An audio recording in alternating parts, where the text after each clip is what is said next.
Oskar Dirlewanger was one of the most notorious and feared figures of the Nazi regime, leading a brutal unit infamous for their atrocities. Known for their savage methods, the Dirlewanger Brigade carried out horrifying massacres, particularly during the Warsaw Uprising, leaving a trail of destruction and devastation. This chilling tale dives deep into Dirlewanger's dark legacy, his sadistic reign of terror, and the horrifying acts that made him one of the most despised men of the Nazi era. Explore the chilling details of his brutal actions and the lasting impact of his crimes. The bloodthirsty butcher. Oskar Dirlewanger's name casts a chilling shadow over history. Even among the darkest figures of World War II, his infamy stands out. As the commander of a brutal Nazi battalion, he orchestrated unimaginable atrocities in occupied territories, earning the horrifying nickname Bloodthirsty Butcher from his own comrades.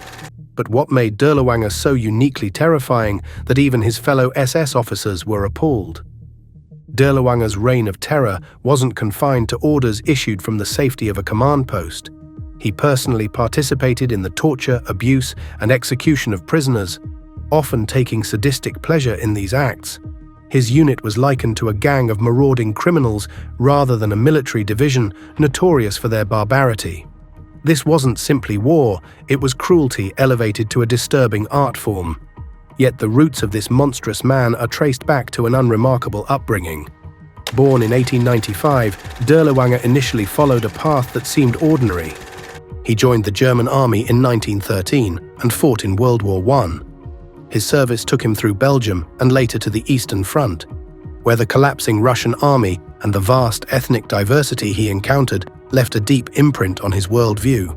Here, seeds of his twisted ideology began to take root, fostering a disdain for the so-called inferior races he believed inhabited the region. In 1919, following the chaos of the German Revolution, Dirlewanger displayed early signs of his cunning and audacity. Refusing to surrender alongside his division to the Romanians, he defied orders, leading over 600 men back to Germany through sheer will and resourcefulness. This defiance painted him as an independent thinker and man of action. But the darkness within him was beginning to emerge. He pursued academics after the war, earning a doctorate in political science. His thesis critiqued communist economic policies while championing a nationalized economy, a vision closely aligned with the ideology of Adolf Hitler. Dirlewanger's beliefs were rooted in a Völkisch or nationalist socialism, a framework that prioritized racial hierarchies over class-based socialism. His ideas mirrored the fascist economic theories outlined in Hitler's Mein Kampf, underscoring a shared commitment to militarized economic planning in preparation for war. While academics debate whether Dirlewanger was anti-socialist, his allegiance was clear. He despised Marxist and international socialism, favoring a nationalist framework that justified exploitation and subjugation. This ideological conviction became a cornerstone of his crimes during World War II, fueling the horrors he would unleash on countless victims. The twisted path of Oskar Dirlewanger. In the chaos following World War I, Dirlewanger joined the Freikorps, paramilitary units formed by disillusioned German soldiers. On March 26, 1921, he entered the city of Sangerhausen aboard an armored train. There, he clashed with Max Holz's communist militia, forcing them to retreat. Notably, non-communist newspapers labeled Holz's actions a bandit war, signaling a shift in language that dehumanized communists and legitimized violent suppression. This was Dirlewanger's first recorded campaign against an enemy perceived as inherently illegitimate. By 1923, Dirlewanger had joined the National Socialist German Workers' Party, NSDAP, and participated in the failed Munich Putsch. His life took a surprising turn afterward. He became an accountant for a Jewish-owned business. Ironically, despite working for a Jewish employer, rumors emerged that he was embezzling funds to support the SA, the Nazi Party's paramilitary wing. While these allegations remain unproven, they hint at his early propensity for deceit and criminal behavior. Dirlewanger's membership in the Nazi Party lapsed during this period, but in 1933 he rejoined, aligning himself with the party's rising power.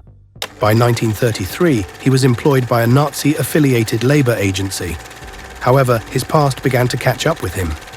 Accusations of embezzlement resurfaced, And more damningly, he was convicted of multiple relations with a Red Cross volunteer who was under 14 years old.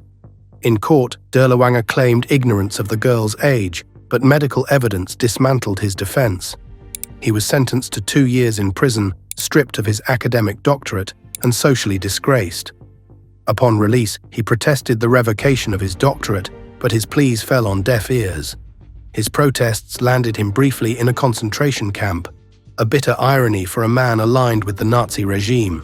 Seeking to rehabilitate his reputation, or perhaps escape it, Dirlewanger volunteered for the Condor Legion during the Spanish Civil War. However, his notorious past followed him even there. Arrested by his own unit, he was sent back to Germany, only to return to Spain later and continue fighting until 1939. Dirlewanger's early years paint a portrait of a man whose ambition, moral corruption, and disregard for others set the stage for the horrors he would later unleash. Secrets buried in shadows. What would you do if survival meant facing unspeakable terror every day? In the chaos of the 1940s, the sinister deeds of Dengiz's punitive command were a grim reality for countless civilians. Their mission was clear: hunt down resistance fighters and crush them. But their infamy came from their horrifying secondary goal, wreaking havoc and fear on the civilian population, a campaign so ruthless it still echoes in whispers of history. Dengiz was no ordinary force. While they aimed to dismantle partisan groups, their true expertise lay in spreading terror. Their brutal methods included exterminating entire villages and towns. These actions weren't just tactics, they were statements. Civilians suspected of even the faintest connection to resistance fighters were mercilessly targeted. Imagine a world where innocence offered no protection and survival hinged on remaining unseen. In the occupied territories, fear wasn't a passing emotion, it was a constant companion. Villages that dared to support resistance fighters often faced obliteration. One day, families might be tending fields. The next, their homes would be engulfed in flames. Dengiz's wrath was indiscriminate, leaving no room for safety. Even a whispered suspicion could mark someone as an enemy. Their punishment? Torture and execution, regardless of guilt. Poland bore the brunt of Dengiz's reign of terror beginning in 1940. The group didn't just stop at retaliation against the resistance, they perfected the art of mass intimidation. Their methods were brutal and calculated, ensuring that even the strongest communities were reduced to fear. Entire villages were razed, towns became graveyards. If fear was their weapon, they wielded it with surgical precision, leaving behind nothing but devastation. Even the faintest association with guerrilla activity meant torture, methods designed to extract information regardless of the truth. And after the torment, death often followed. Those who weren't part of the resistance still couldn't escape their clutches. Civilians were little more than pawns in a merciless game of control. The notorious rise of Dirlewanger's Black Hunters. In May 1940, a chilling chapter in history began when Oskar Dirlewanger was assigned to lead a unique unit for the Waffen-SS. This unit, formed from 80 prisoners, had an unsettling origin story rooted in Adolf Hitler's own idea. Convicted poachers, specifically those from Bavaria and Austria who had illegally hunted with firearms, would become soldiers. These poachers, known as the Black Hunters, would form the backbone of Dirlewanger's command. The concept was as unconventional as it was sinister. Hitler believed these skilled hunters could excel as sharpshooters under SS governance. Yet only 55 of the original group passed the rigorous physical tests, while the rest were sent back to prison. This elite group was then placed under the control of the SS police in Lublin, where they were tasked with policing the civilian population and cracking down on black market activities. However, their actions soon took a darker turn. Dirlewanger's unit became notorious for targeting Jewish communities, whom he vilified as manipulators profiting from economic turmoil. Ironically, his men were deeply involved in corruption within the Jewish ghettos, engaging in extortion and fraud. Complaints from higher authorities about their misconduct led to their relocation in early 1942, but not before Dirlewanger delayed their departure, using the time to amass additional resources. It was only after receiving direct orders from Himmler that the unit begrudgingly marched to Belarus. Once in Belarus, the unit joined SS cavalry brigades for anti-partisan operations. At that time, approximately 23,000 Soviet partisans were active in the region, a number that would soon dwindle under the brutal campaigns that followed. Operation Bamberg marked the unit's first major involvement, launching them into a series of violent confrontations. While specific records of their activities are lost, it is believed they participated in over 50 operations during this period. Dirlewanger's unit, initially composed of only 100 men, quickly proved their ruthless efficiency. These early successes convinced their superiors to reinforce the company. However, this success came at a horrific cost. Their tactics were not just military, but deliberately savage. Villages were encircled, and the inhabitants were systematically executed to meet assigned kill quotas. One particularly horrifying method involved herding civilians into barns, setting them on fire, and gunning down anyone attempting to escape. This was only the beginning. Children were often subjected to unspeakable acts of cruelty, with many killed during large-scale sweeps. The unit's operations revealed the darkest depths of human depravity, leaving a legacy of fear and devastation. This era, marked by Dirlewanger's Black Hunters, remains one of history's most haunting reminders of unchecked brutality. The Dirlewanger Battalion. Dirlewanger's unit received reinforcements in September 1942, turning it into a battalion of 750 men. Yet, by late 1942, the war had shifted, and Germany faced devastating losses. The National Socialist government withdrew men from the workforce, disrupting the economy. In a desperate move, Göring ordered Belarusian men from suspicious villages to be sent to Germany as forced laborers. Hitler clarified in December that women and children should be executed, culminating in the death of 8 million people who became slave laborers, while countless others were killed. It's a chilling irony. German men killed subhumans abroad only to import millions of others to do the same work at home, work they would have performed had they not been waging war. By 1943, Dirlewanger's battalion became infamous for its brutal operations. Their destruction of 5 Jewish ghettos and numerous partisan camps revealed the true scope of their genocidal agenda. The method? Herding entire populations into barns and burning them alive. Survivors like Zinajda Piluj painted haunting pictures of men being separated from their families, women and children left behind, only to be systematically murdered and set aflame. Over the winter of 1942-1943, this war on the peasantry intensified, as resources and food were seized, leaving destruction in its wake. By the summer of 1943, Dirlewanger's operations had claimed nearly 15,000 lives, while only 92 of his men were lost. A horrifying imbalance.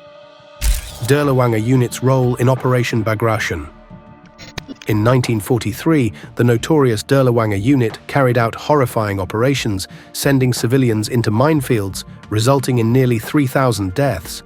In one operation, 10,431 partisans were executed, but only 90 guns were recovered, proving that most of those killed were not partisans.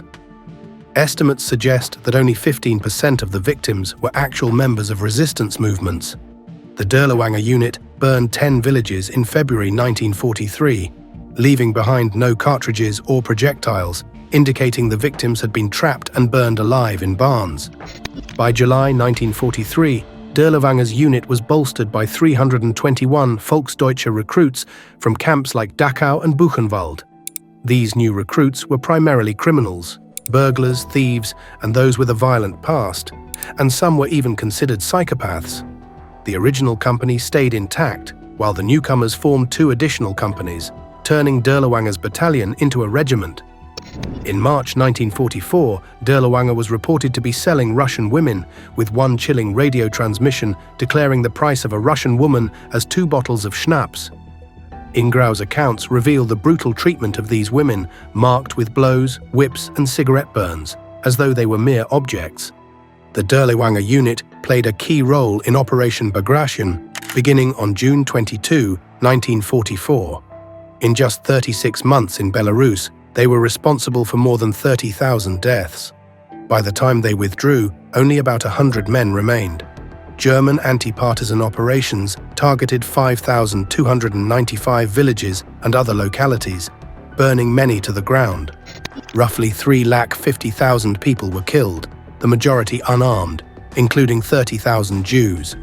By early July, he was stationed 150 kilometers northeast of Warsaw in East Prussia. Himmler then ordered them to Warsaw to crush the uprising. Although officially reorganized into a brigade, they were only the size of a battalion. Half of the soldiers in German uniforms were not even fluent in German. In Warsaw, the Polish forces, armed poorly with limited artillery and ammunition, numbered around 20,000 and managed to hold certain areas of the city, but ultimately failed to seize key locations like the bridges and central railroad station. Hitler's chilling declaration revealed the full extent of his intent, stating that Warsaw, the spirit incarnate of the Polish people, would be annihilated within weeks. The devastating Warsaw Uprising. The Polish problem, a dark chapter in history, seemed destined to haunt future generations. Himmler had to send Dirlewanger to Warsaw not once, but twice after the rogue commander delayed his mission, choosing instead to linger at a party in Berlin. The Dirlewanger Brigade, consisting of 881 German soldiers, finally made their way into Warsaw from August 3rd to 4th, 1944, beginning their offensive on the 5th. 2 battalions from the brigade, along with an Azerbaijani battalion, fought their way down Volska Street, battling through apartment buildings, factories, tram depots, stables, and both Christian and Jewish cemeteries. The violence was relentless, and their progress was agonizingly slow. Barely 400 meters on the first day, with devastating losses. Despite receiving reinforcements totaling 1,650 soldiers and 200 criminals, Dirlewanger's brigade emerged from the uprising with only 648 men. The brigade's numbers had dwindled by 233, leaving a casualty rate of 236% for a unit that started with 881 soldiers.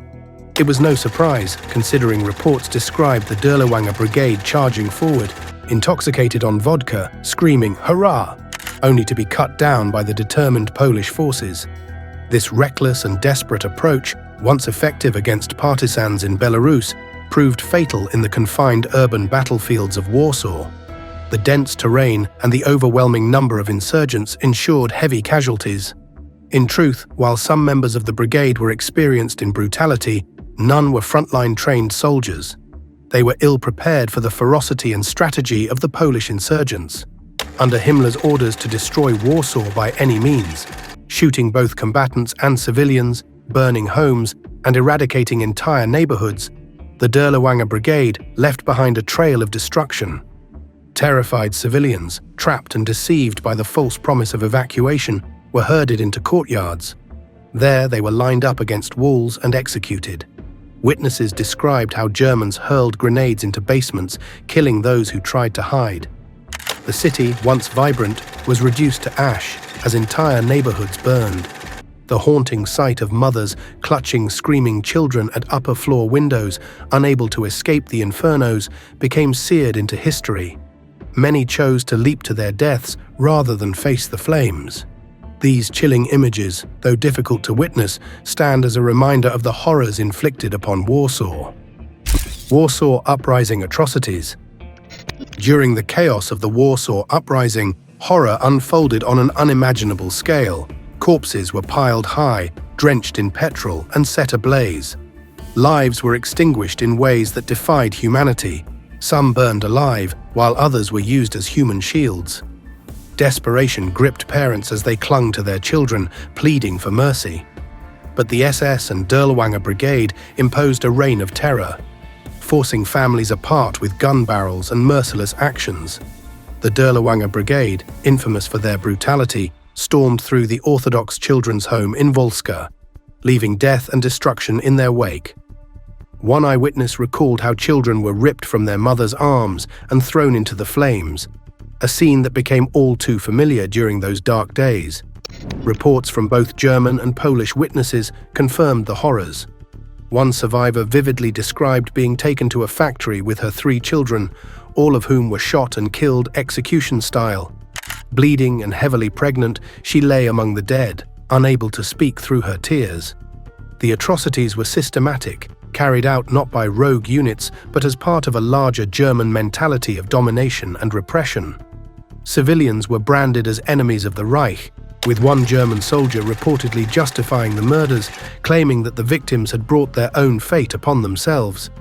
In 1957, a Polish woman gave testimony on national television, recounting the brutal massacre and describing the aftermath of human suffering.